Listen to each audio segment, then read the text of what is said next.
大家好，欢迎来到达达观世界，我是达达，带您看最精彩的世界。房子对我们而言，不仅是家的存在，更可以为我们遮风挡雨，供我们睡觉休息。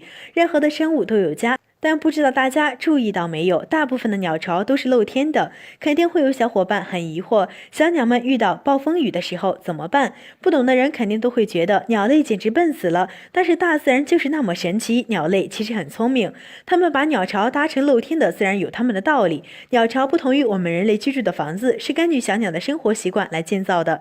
首先，鸟巢朝上可以保证幼鸟的安全，碗形的巢穴不仅不用担心鸟蛋掉落，还可以让鸟宝宝在里面安全的玩耍。其次，露天的设计非常方便鸟妈妈和鸟爸爸进出。小鸟开始搭建鸟巢的时候，都会认真仔细的选择地方，它们一般都会选择比较粗壮的树杈作为鸟巢的支点，这样可以使鸟巢更坚固，更能经得起风吹雨打。而且它们还喜欢选择枝繁叶茂的大树，因为即使在下雨天，鸟巢上方树叶和树枝已经为它们挡去大部分的雨水，真正能落到鸟巢里的雨水就所剩无几。